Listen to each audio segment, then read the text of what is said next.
दोस्तों आज हम इस वीडियो में सीखेंगे कि अरूबा एक्सेस पॉइंट को रीसेट कैसे करें, उसको आईपी एड्रेस कैसे प्रोवाइड करें और कंसोल में लॉगिन करके हम उसके पासवर्ड कैसे चेंज कर सकते हैं।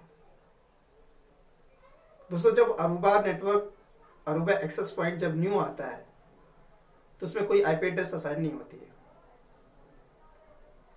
तो मैं आप लोगों को इस वीडियो में बहुत इजी वे में बताऊंगा कि उसको आईपी एड्रेस कैसे प्रोवाइड करें और उस पे उसके कंसोल्स पे लॉगिन करके उसको कैसे पासवर्ड चेंज कर सकते हैं। तो दोस्तों इस वीडियो में आप लोग अंत तक बने रहें। मैं आप लोगों को कंप्लीट नॉलेज दूंगा अरूबा नेटवर्क के विषय में कि कैसे आप उसके कंसोल पे लॉगिन करके उसका पासवर्ड चेंज कर सकते हैं। तो चलिए दोस्तों देर न करते हुए वीडियो स्टार्ट करते हैं और सीखते हैं कि अरूबा नेटवर्क को कैसे रिस्टार्ट करते हैं।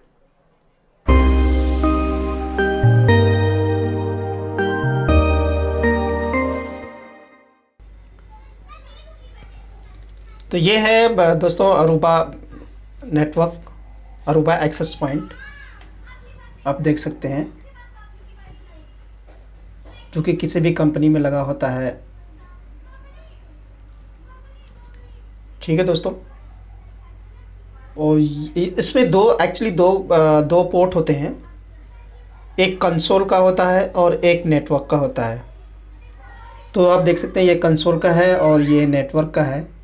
थर्ड जो पॉइंट होता है पावर का होता है, जिसमें कि पावर अडॉप्टर लगाकर 12 वोल्ट का पावर अडॉप्टर लगाकर इसको ऑन कर सकते हैं। इसमें दो तरीके से ऑन कर सकते हैं। अगर आपके पास पीओई स्विच है, पीओई स्विच का मतलब कि वो स्विच जिसमें से कि लाइन तो आता ही है, नेटवर्क कनेक्शन तो आता ही है, उसमें पावर भी निकलती है। या तो आप वो लगा देंगे या इसमें पावर अडॉप्टर लगा देंगे तो ये ऑन हो जाएगा। तो ये देखिए हमारे पास एक पीओई स्विच से कनेक्शन आई हुई है लाइन की, और ये हमारे पास रीसेट करने के लिए एक पिन है। तो सबसे पहले हमें पिन को रीसेट बटन पर प्रेस करना होता है। रीसेट बटन होता है आपके पावर का जो अडॉप्टर है, जहाँ पे पावर अडॉप्टर लगाते हैं उसके नीचे ही होता है रीसेट बटन। तो ये हमने रीसेट बटन दबा के पीओई स्विच से जो लाइन केबल आई है उसमें हमने इंसर्ट कर दिया है।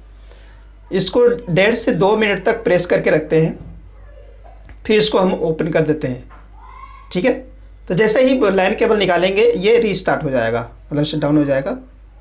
फिर अगेन हम इसको वापस लगाते हैं, लगाते ही ये ऑन हो जाएगा। अब ये हमारा जो एपी है रीसेट हो चुका है, डिफ़ॉल्ट मोड में हो गया है।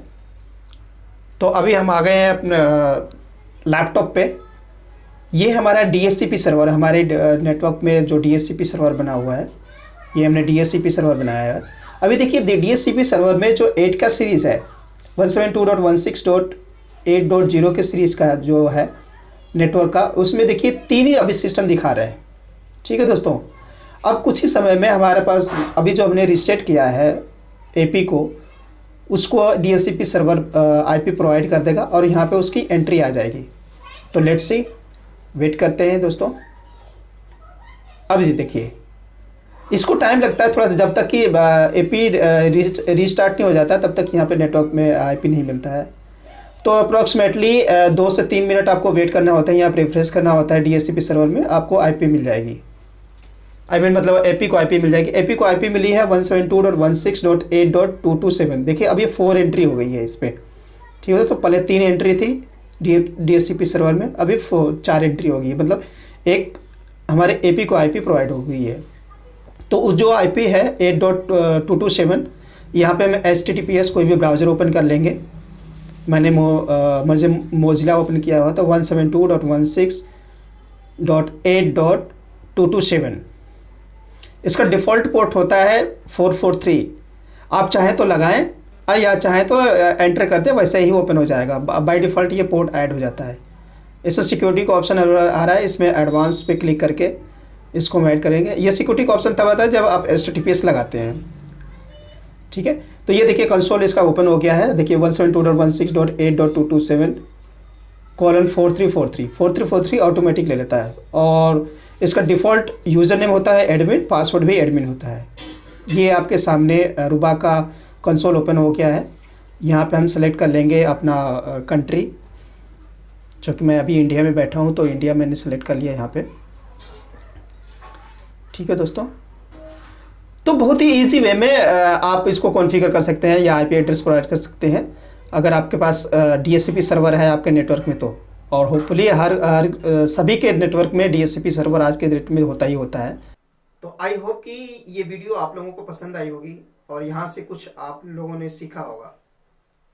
अगर आप लोगों को ये वीडियो पसंद आई हो और ऐसे ही वीडियो का नोटिफिकेशन चाहते हैं तो आप लोग इस चैनल को लाइक शेयर और सब्सक्राइब जरूर कर लेना और बगल में बेल का बटन जरूर दबा लेना, सो दैट कि आप लोगों को लेटेस्ट वीडियो का नोटिफिकेशन मिल सके।